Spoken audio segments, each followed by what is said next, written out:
Hello friends, आज हम matrix वाले चैप्टर में आगे का टॉपिक देखते हैं।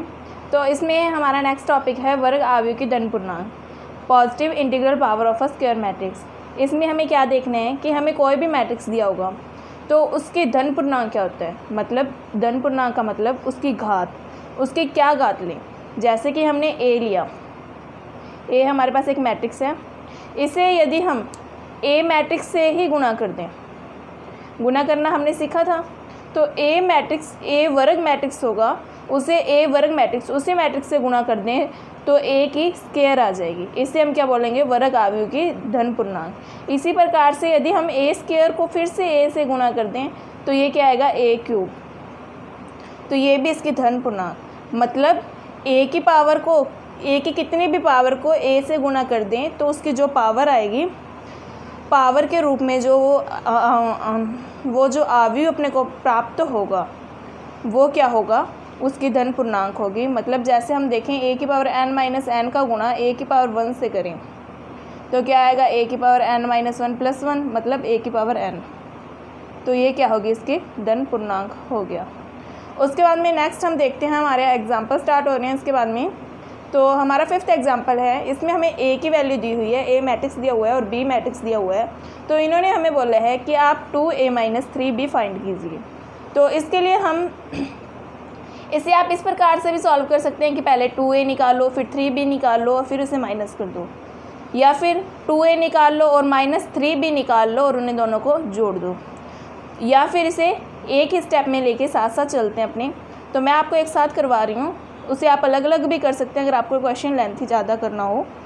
तो इसके लिए हम क्या करेंगे, सबसे पहले हम 2 का 2 लिखेंगे, ए मैट्रिक्स 2 3 4 2 माइनस 1 और 5 माइनस 3b 2 माइनस 1 1 3 0 और 4। तो ये हमने सीखा था, ये एक अदिश गुणन होते हैं कि बाहर हमें कोई भी संख्या दी है उसका हम मैट्रिक्स के अंदर गुणा करते हैं, तो उसका हम अदिश गुणन कहते हैं। तो यहाँ हमें इसका डबल करना है, तो 2 का गुणा हम अंदर के अवयवों से करते हैं तो हमें क्या प्राप्त होता है, देखिए आप 4 6 8 4 माइनस 2 और 10। उसके बाद में ये जो -3 है, या तो आप -3 का मल्टीप्लाई अंदर कर लो तो यहाँ प्लस साइन आ जाएगा, या फिर आप माइनस कर लेना बाद में और पहले 3 का अंदर गुणा कर लो। कैसे भी कर सकते हो आप, जैसे हमने माइनस बाहर रखा और 3 का मल्टीप्लाई अंदर किया तो 3 2 जा 6, 3 1 जा 3 0 -3 9 और 12। उसके बाद में हम दोनों को माइनस कर देते हैं तो वही हमारा आंसर होगा। तो 4 माइनस 6 माइनस का 2, 8 माइनस 3 5 माइनस का 2 और माइनस का 0 माइनस का 2। ध्यान रखना है इस माइनस का अंदर गुणा करके फिर इसमें से माइनस करना है। 6 माइनस 3 तो मतलब 6 प्लस 3 हो गया, 6 और प्लस 3 9, 4 माइनस 9 माइनस का 5 और 10 माइनस 12 माइनस का 2। तो ये हमारे पास आंसर आया है। तो इस प्रकार से हमने 2a माइनस 3 भी फाइंड किया है। आप इस प्रकार से इसके जैसे सिमिलर जो क्वेश्चंस है उसे फाइंड करके देख सकते हो। उसके बाद में हम नेक्स्ट एग्जांपल देखते हैं। तो फ्रेंड्स ये है हमारा नेक्स्ट एग्जांपल, एग्जांपल नंबर 6। इसमें हमें बी मैट्रिक्स दिया हुआ है, सी मैट्रिक्स दिया हुआ है और हमें ए फाइंड करने के लिए बोला गया है।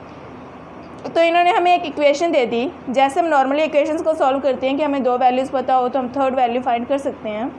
तो उसी प्रकार से इन्होंने हमें क्या किया, बी की वैल्यू दे दी, सी की वैल्यू दे दी और ए फाइंड करने को बोला है। इसे मैं थोड़ा आपको बता देती हूँ, बाकी आप खुद सॉल्व करके देखना। फिर भी अगर आपको कोई प्रॉब्लम हो तो आप कमेंट कर देना, तो मैं आपको बता दूँगी। तो इसमें हम सबसे पहले क्या करेंगे, ए अपने को फाइंड करना है, तो पहले हम इस इक्वेशन को लिखते हैं। उसके बाद हम क्या करेंगे, ए वाले स्टेप को एक तरफ रखते हैं, बाकी उधर वाली साइड लेके जाते हैं। 0 ये माइनस का है तो ये इधर आएगा प्लस का, उसके बाद में -5c। अब यहाँ हम क्या रखेंगे, यहाँ हम b की वैल्यू रखेंगे और यहाँ हम c की वैल्यू रखेंगे। और 0 क्या है, b और c के ऑर्डर, मतलब कि b और c का हम ऑर्डर चेक करेंगे तो इसका ऑर्डर कितना है, 2/3 का है। तो 2/3 का ये क्या है, एक नल मैट्रिक्स है, शून्य आव्यूह है। क्योंकि किसी भी संख्या को हम आव्यूह में नहीं जोड़ सकते, हम सिर्फ आव्यूह को ही आव्यूह में जोड़ या घटा सकते हैं। तो इसके लिए हमें क्या मानना होगा, शून्य एक आव्यूह ही मानना होगा। वैसे भी हमें क्वेश्चन में इन्होंने दे दिया है कि ये एक 2/3 क्रम का शून्य आव्यूह है। कई बार हमें ये नहीं बताया जाता कि वो शून्य आव्यूह है या आइडेंटिटी मैट्रिक्स मतलब इकाई आव्यूह है। तो वहाँ हमें देखना होता है कि जो हमें मैट्रिक्स दिया हुआ है उसका जो क्रम है वही उस शून्य आव्यूह या इकाई आव्यूह का क्रम होता है। उसके बाद में हम क्या करेंगे, यहाँ पे बी और सी की वैल्यू रख के जैसे हमने लास्ट क्वेश्चन सॉल्व किया था वैसे ही हम इसे सॉल्व करेंगे। उसके बाद में जो ये 2 यहाँ पे गुणा में है, अगर हम देखें कि 2 को इधर लेके जाएं, अगर हम नॉर्मली कैलकुलेशंस करते हैं तो जो यहाँ गुणा में है उसे भाग में लेके जाते हैं, तो इसे भी हम भाग के रूप में कैसे लेके जाएंगे, इसे हम 1/2 के रूप में लेके जाएंगे और यहाँ हमें एक मैट्रिक्स प्राप्त हुआ होगा। तो 1/2 का हम अंदर मल्टीप्लाई कर सकते हैं, जैसे हम यहाँ पे -3 का अंदर गुना करेंगे, 5 का अंदर गुना करेंगे, उसी प्रकार से 1/2 का अंदर गुना कर देंगे तो हमें आंसर मिल जाएगा। इस क्वेश्चन को आप खुद ट्राई करके देखना। उसके बाद में हम नेक्स्ट एग्जाम्पल की तरफ चलते हैं। तो नेक्स्ट एग्जाम्पल नंबर 7, इसमें हमें ए मैट्रिक्स दिया गया है और बी मैट्रिक्स दिया गया है। तो इन्होंने हमें बोला है कि ए बी, बी ए या फिर दोनों जो भी फाइंड हो सकते हैं जिसका अस्तित्व है, मतलब कि ए बी गुना हो सकता है या नहीं हो सकता, बी ए गुना हो सकता है या नहीं हो सकता, ये हम गुणन के रूल से देखेंगे। उसके बाद में हमें अगर कोई ज्ञात हो सकता है, ए बी ज्ञात हो सकता है या बी ए ज्ञात हो सकता है या दोनों ज्ञात हो सकते हैं, हमें उसे फाइंड करना है। तो सबसे पहले हम ए का ऑर्डर देखते हैं। तो ए का ऑर्डर कितना है, 2/3 का है। ऑर्डर हमने निकालना पहले देखा था। अगर आपको ऑर्डर निकालना नहीं आता तो आप पीछे के लेक्चर्स को चेक कीजिए और वहाँ से आपको ऑर्डर निकालना आ जाएगा। उसके बाद में बी का ऑर्डर देखेंगे। तो बी का ऑर्डर कितना है, 3/3 का है। मतलब यदि हम ए बी फाइंड करते हैं तो ए बी फाइंड करने से ये और ये सिमिलर है, मतलब 2/3 का हमें ऑर्डर प्राप्त हो सकता है। लेकिन यदि हम बी ए ज्ञात करने की कोशिश करते हैं, ये और ये सिमिलर ही नहीं है, मतलब ये एग्जिस्ट नहीं करेगा, इसका अस्तित्व नहीं है, तो हम ए बी ही फाइंड करेंगे सिर्फ, क्योंकि बी ए तो फाइंड हो ही नहीं सकता इसमें, क्योंकि बी ए इसकी जो कंडीशंस है उसे सेटिस्फाइड नहीं कर रहा है।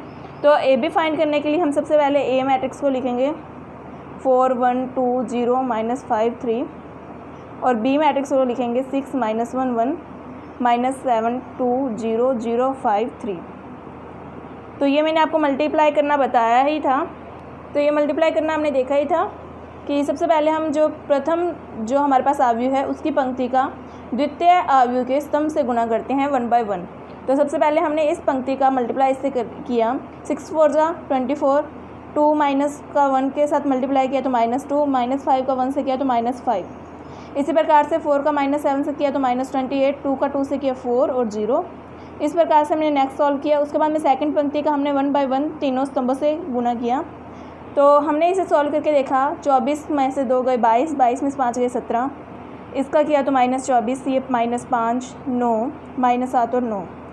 तो इस प्रकार से हमें ए बी तो प्राप्त हुआ लेकिन हमें बी ए प्राप्त नहीं हो सका।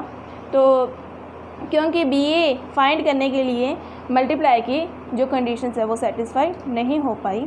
तो इसका ऑर्डर हम देखें तो इसका ऑर्डर कितना है, 2/3 का है। और ये हमने यहाँ भी चेक कर लिया था कि इसका ऑर्डर 2/3 का आएगा।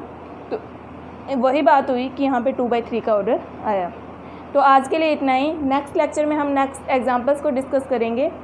उसके अलावा अब हमने थोड़ा वही चैप्टर ये बचा है तो इसमें हम 3.2 को भी डिस्कस करेंगे नेक्स्ट चैप्टर में थोड़ी बहुत। उसके बाद में आप उसे जो सिमिलर क्वेश्चंस हैं वो आप खुद ट्राई करके देखा करो, ताकि आपकी जितनी ज़्यादा आप प्रैक्टिस करोगे उतना ही ज़्यादा आप क्वेश्चन सॉल्व कर पाओगे, क्योंकि प्रैक्टिस मैथ्स में बहुत ज़्यादा ज़रूरी है। जब तक आप प्रैक्टिस नहीं कर पाओगे तब तक आपको कुछ समझ नहीं आने वाला। थैंक यू, आज के लिए इतना ही।